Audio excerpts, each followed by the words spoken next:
大家好啊！今日嚟到佐敦吳松街啊，食咖喱飯。咦，有兩間嘅咁似名嘅，咁我隨便揀咗一間啦，應該差唔多啩啲味道。咁我就揀咗黃色招牌呢間啊，因為比較突出少少啊，門面呢都比較光鮮明亮啊。原來呢間阿龍咖喱呢都開咗40幾年歷史啊。由當初咧家族分拆出嚟嘅，所以咧同一個位啊有兩間阿龍咖喱啊。咁黃色招牌呢一間啦，阿龍咖喱我就稱佢為 A 啦 ，A 餐廳。環境咧都係典型嘅街頭小店啊，都唔係行豪華路線啊，或者打卡熱點咁樣嘅，但係夠晒地道啊，乾淨咧就中等啦，張台咧都冇咖喱漬嗰啲。去咖喱餐廳呢，食咖喱啊，張台污糟係大忌嚟噶嘛。咁隨時啊食到成身啊都係咖喱啊，又難洗喎。好，跟我一齊入嚟睇下佢嘅招牌啦。好咩辣？少少辣。凍央有冇啊？冇，我哋都係水啤酒。哦，好。白色可樂啊，唔該。我就點咗咖喱牛腩飯啊，加薄餅飲可樂咁樣。除咗咧咖喱牛腩呢，咁啊仲有咖喱雞啦、咖喱魚啦、咖喱蟹啦、咖喱羊肉，咁都好多咖喱嘅選擇噶。間鋪頭呢，雖然細細間啊，咁座位都密密麻麻，咁午市嘅時候呢，都好忙，都好旺場噶。環境呢，就唔係5星級酒店咁樣啊，但係乾淨呢都合格啦，都係做街坊生意嘅。話咁快個咖喱牛腩飯就到咗啦，上菜嘅時候咧都聞到好香嘅花椒八角嘅味啊！我都第一次食巴基斯坦咖喱啊，咁平時食開咧都係港式咖喱啊、日本咖喱啊、印度咖喱嗰啲，原來巴基斯坦咖喱係咁嘅樣嘅，個汁啊非常結身啊，好似同牛腩融埋咗一齊咁樣。畢緊嗰啲咖喱呢，我仲以為係肉碎啊或者係牛腩碎嗰啲嚟嘅，原來呢係洋蔥啊！咁呢個咖喱牛腩飯呢，就成為78蚊啦，可樂就加12蚊嘅，咁再加多塊薄餅呢，就16蚊，的確係貴過普遍嗰啲牛腩飯嘅價錢。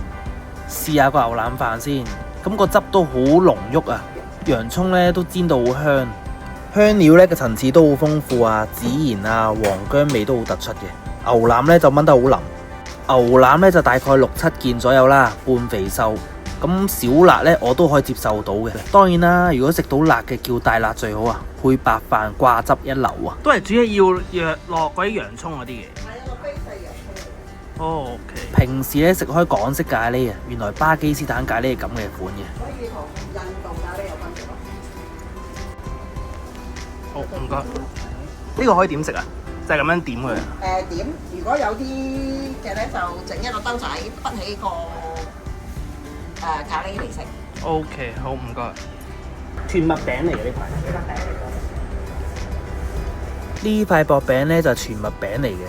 如果齋係咁食啊，有啲乾啊，所以一定要配呢點啲咖喱汁啊，夾埋啲洋葱咁樣食嘅。咁意想不到係咁好食嘅，如果夾埋一齊嘅話。薄餅呢面嗰陣啊煎到脆脆地嘅，啱啱好啊點汁嘅時候呢就吸晒咖喱嘅精華。我就覺得啦，巴基斯坦嘅咖喱呢，重點啊唔係個肉嗰度啊，係重點係個汁。都係本地人開啊？邊有本地人開嘅係啊。 ？OK。我之前學嘅係跟巴基斯坦嘅人嗰啲學。哦。咁呢間同隔離嗰間有冇分別㗎？你有冇食過咖喱？冇啊。原先分咗家啦。哦，即係同一個老闆嘅之前就。以前係不嬲都係價粉嘅，跟住分咗家。OK。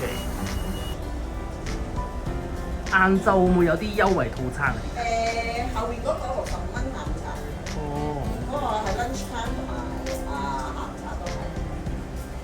咁最基本係牛腩同埋雞咯，跟住另外嗰個就可能會轉牛腩，牛脷啊、牛筋啊。好啦，呢一集係咁多啦。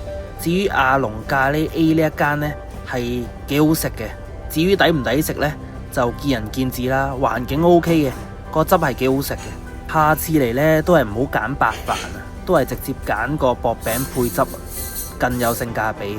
睇到呢度不妨讚好同訂閱，留言你又食過巴基斯坦咖喱未啊？下一集食埋 B 隔離嗰間，究竟邊間先更勝一籌啊？記得留意。好啦，呢一集係咁多，拜拜。